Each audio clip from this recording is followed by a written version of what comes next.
It's just a cake, Alina. Don't be dramatic. Derek's voice was flat, devoid of any guilt as he slid the strawberry-topped slice away from our 5-year-old son, Leo. He placed it directly in front of his sister, Sarah, who didn't even look up from her phone as she began to eat.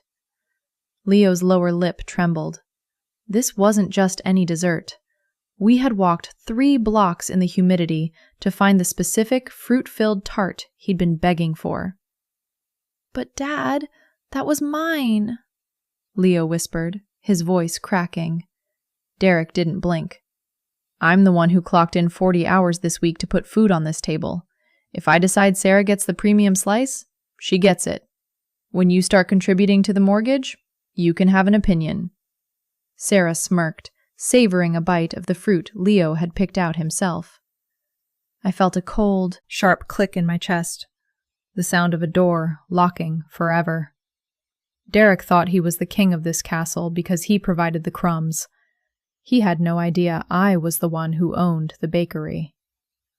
Before we get into the moment everything changed, I want to hear from you. Leave a comment below. Where are you watching from, and what time is it for you right now? I read every single one of your stories, and I'm so glad you're part of this family today. We had been married for nearly 6 years, and for the first 2, I thought I'd found my partner for life. Derek had been the one to chase me, showering me with a passion that felt like a whirlwind. But as soon as the ink dried on the marriage certificate, the mask began to slip. The protector I married slowly evolved into a warden who viewed my role as purely functional. The real shadow over our home, however, was his younger sister, Sarah. At 20 years old, she was Derek's absolute blind spot. She treated our front door like a revolving hotel lobby, breezing in unannounced at all hours. She never brought a bottle of wine, never offered a thank you, and never even looked me in the eye. To Sarah, I was nothing more than the background noise of Derek's life. She'd walk past me as I was folding laundry and shout, "Hey, big bro, I'm starving. What are we eating?" Derek wouldn't just tolerate it. He'd demand I drop everything to cater to her. If I hadn't prepared enough for a third person, I was the one being difficult. I'd find myself standing in the kitchen, eating cold scraps over the sink, while they sat on the sofa laughing about their childhood, leaving the dining table a disaster zone for me to scrub. I wasn't a wife anymore. I was a live-in maid they didn't have to pay. The dynamic of our household wasn't just unfair. It was a calculated cage. Early in our marriage, Derek realized that money was my biggest asset, and he made it his mission to diminish it. He constantly pressured me to quit my part-time job, painting a picture of a traditional life where I was a full-time housewife. But I knew better. In Derek's world, being a housewife meant being a hostage. To prove his role as the provider, he handled all the major bills, but he restricted my access to our shared life to a humiliating degree. He gave me exactly $50 a week for groceries. That was it. In today's world, $50 barely covers the basics for 2 adults and a growing child like Leo, yet Derek expected 3-course meals, and extra for Sarah when she decided to haunt our dining room. Whenever I mentioned the rising costs of milk or Leo's rapid growth spurts, Derek would sneer and point to the financial protection agreement he'd pressured me into signing through a lawyer right after our wedding. It was a postmarital waiver designed to ensure that if we ever split, I'd leave with nothing he deemed his. He used it like a weapon, reminding me that I was living under his roof and eating his bread. What he didn't realize was that I was the one keeping Leo's world spinning. Every nursery fee, every pair of new shoes, every doctor's copay, it all came from my private accounts. I let him believe I was scraping by on his $50 pittance, carefully maintaining the facade of a struggling part-time worker. I never asked him for a dime beyond the grocery budget. Not because I didn't need it, but because I didn't want to owe him any more of my soul. He looked at me and saw a dependent wife. I looked at him and saw a man who couldn't even afford the life I was secretly providing for our son. Why did I stay as long as I did? It's a question that haunts anyone who finally breaks free. For me, it was a classic investment trap. I had poured 5 years of my youth, my patience, and my emotional labor into building a family, and the thought of it being a total loss was paralyzing. I kept telling myself that if I just managed the friction between Sarah and Leo, if I just worked a little harder to bridge Derek's financial gaps, the man I originally married would eventually return.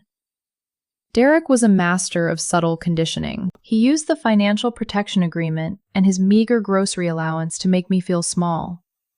But he used our son as the ultimate anchor. I stayed for the peace of a 4-year-old who deserved a father, even if that father was increasingly becoming a stranger to me. I watched Derek's blatant favoritism toward Sarah, not as a betrayal of myself, but as a direct threat to Leo's self-worth. The psychology of our home was toxic. Derek wasn't just a brother to Sarah. He was her enabler, her shield, and her ATM. He viewed her as his primary family, a relic of his childhood that he was obligated to protect at any cost. Meanwhile, Leo and I were just the supporting cast in their drama.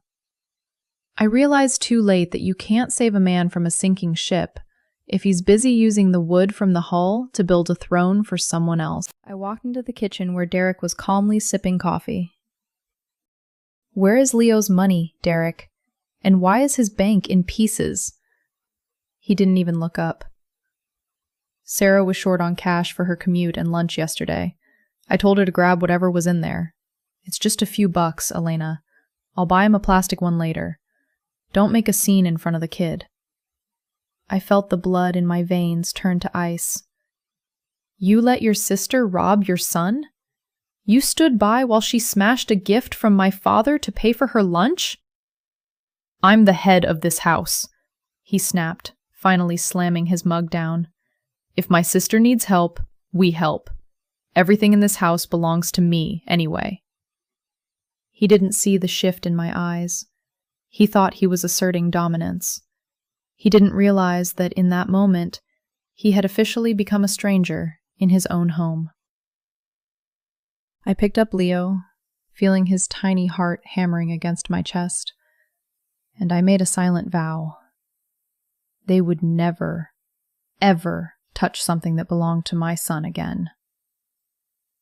Derek was so convinced of my insignificance that he didn't even bother to hide his ultimate betrayal well. While searching for Leo's birth certificate, I found a manila folder tucked behind my old college yearbooks, a place Derek knew I rarely looked. Inside weren't just divorce papers. They were predatory. He had already signed them, dated weeks ago, along with a draft for full custody that cited my financial instability as the reason. I almost laughed. Derek had spent years mocking my little hobby, the organic skincare line I'd started in our garage that had grown into a multi-million-dollar brand. When Leo was born, I'd stepped back from the daily operations, appointing a trusted board of directors while I retained my position as CEO and majority shareholder. Derek knew I did consulting from my laptop, but he thought I was making grocery money. He had no idea that while he was gatekeeping $50 a week, I was overseeing a national distribution deal. He had pressured me into that financial protection agreement to keep me from his meager salary, never realizing it was actually protecting my assets from him. But now, the game had changed. He wasn't just a bad husband. He was a threat to Leo. My mother's voice echoed in my head. He's looking for your cards, Elena. He thinks you've been hoarding your part-time pay. I didn't panic. I went into executive mode. I didn't cry or scream. I packed 2 suitcases with our essentials and Leo's favorite toys. I grabbed my emergency bag, the one containing my corporate tokens, my real bank ledgers, and my passport. We weren't just going for a walk. We were relocating to my parents' estate only 15 minutes away by train. Derek thought he was discarding a dependent. He was actually losing his only life raft. As I locked the door behind us, I felt the weight of the invisible wife lift. Elena, the CEO, was back, and she was about to perform a hostile takeover of her own life. My parents' home was only 2 stops away, but as the train pulled out of the station, it felt like I was crossing an ocean. When I walked through their front door, my mother didn't need to ask why I was carrying 2 suitcases and a sleeping 5-year-old. One look at my face, the cold, corporate mask I hadn't worn in years, and she simply opened her arms. "He's looking for your access, isn't he?" she whispered as we sat in the kitchen. She was right. Sarah wasn't just breaking things. She was hunting. She was looking for the keys to a kingdom she hadn't earned. Following my father's advice, I moved every piece of leverage I had, my black titanium corporate cards, my property deeds, and the ledger of Derek's allowance logs, into my father's floor safe. But I didn't stop there. I called Marcus, my company's lead counsel. "It's time," I told him. "I need the exit strategy executed. Now." I knew I had to go back one last time to get the evidence I needed for a clean break. I needed Derek to admit his intentions on the record. I returned to the house that evening alone, leaving Leo in the safety of his grandparents. The air in the apartment felt heavy, like a trap waiting to be sprung. I sat at the kitchen island, ostensibly preparing a simple pasta dish, but my focus was on my phone. I didn't just flip it over. I activated the Cloud Sync recording app linked to my office server. Every word spoken in that kitchen would be time-stamped and encrypted. I wasn't just a wife waiting for her husband to come home. I was a lead investigator gathering the final nail for a coffin. When I heard Derek's key turn in the lock, I didn't feel fear. I felt the cold, professional satisfaction of a hunter who had finally baited the trap. Before I had left for my parents the first time, I had witnessed the true depth of their desperation. I had been tucked away in Leo's nursery, sitting behind a tall, hand-painted wooden screen, when the front door clicked open. It wasn't Derek's heavy footfall. It was the frantic, clicking heels of Sarah. She didn't call out. She didn't check for us. She went straight for my vanity, dumping my jewelry onto the rug and cursing when she didn't find what she wanted. I watched through a gap in the wood as she tore through my secret spots, my spice jars, the back of the pantry, even my sewing kit. She was looking for plastic. She was looking for a way out of a hole she dug herself. "Derek, it's not here," she hissed into her phone. "She must have them on her. I've checked everywhere. If I don't get that deposit in by midnight, I'm dead." Later that evening, when I was back in the kitchen with the recorder running, Derek stormed in. He didn't ask how Leo was. He didn't mention the broken bank. He went straight for my throat, metaphorically. "The games are over, Elena," he barked, hovering over me. "I know you get bonuses from that skincare outfit. I know you've been hoarding a payout. Give me the cards. Sarah is in a bind, and as the man of this house, I'm telling you to hand them over. It's my money anyway. I've been the one bankrolling your life for 6 years." The sheer delusion was staggering. He was drowning in his own arrogance, and he was trying to pull me under with him to save a sister who would have picked his pockets the moment he fell asleep. Derek's face was a mask of jagged fury. He didn't see a wife. He saw a locked safe he was determined to crack. "I'm not asking any more, Elena. Hand over the access to your savings. Sarah has creditors breathing down her neck, and you're sitting on a pile of cash meant for Leo's future. He's 5. He doesn't need a trust fund. His aunt needs her life back." I stood my ground, my voice dropping to a level of calm that clearly unnerved him.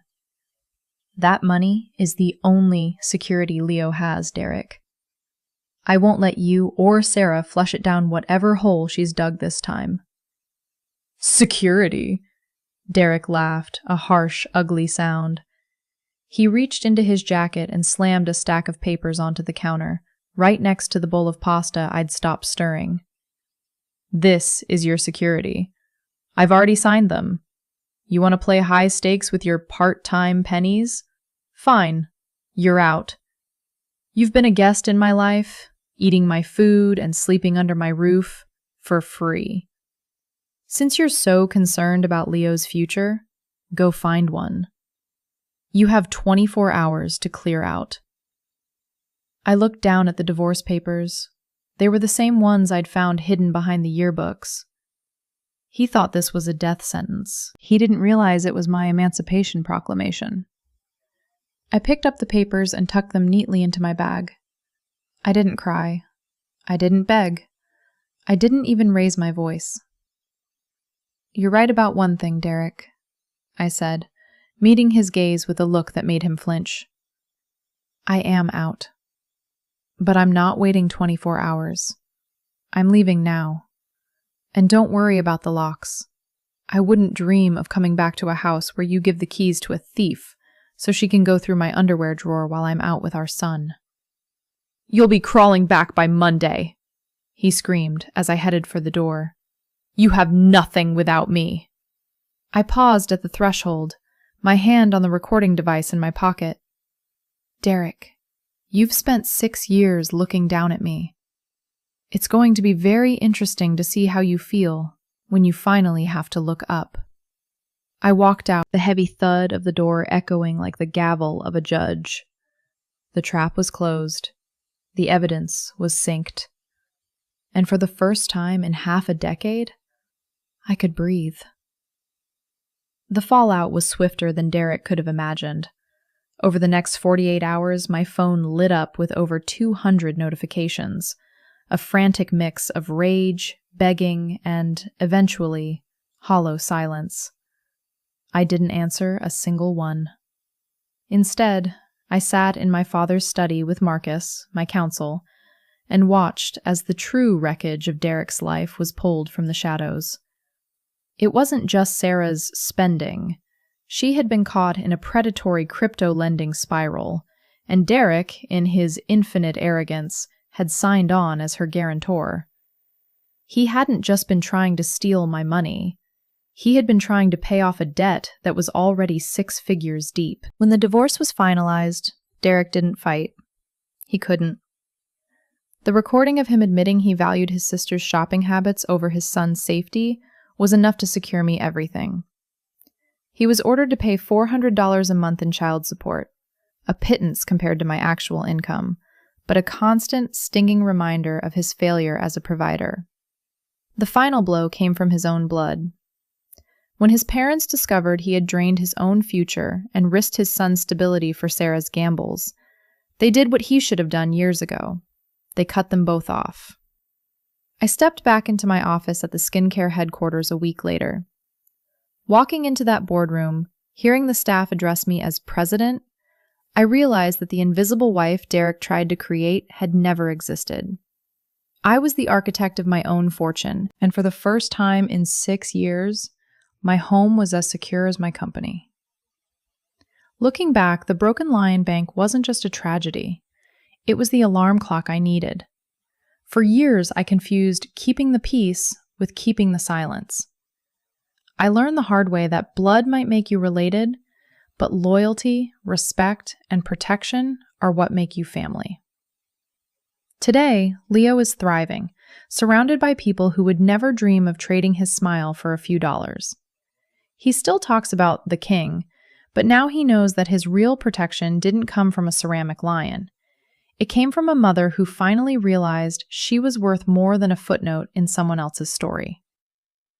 If you've ever had to walk away from a toxic situation to protect your own peace or your children's future, hit that like button right now. You aren't alone, and choosing yourself is never a mistake. I want to hear from you. Have you ever dealt with an entitled in-law who thought your life belonged to them? How did you handle it? Drop your story in the comments. I'll be reading through them and hearting my favorites. And if you want more stories about finding your voice and taking back your power, Make sure to subscribe and turn on notifications.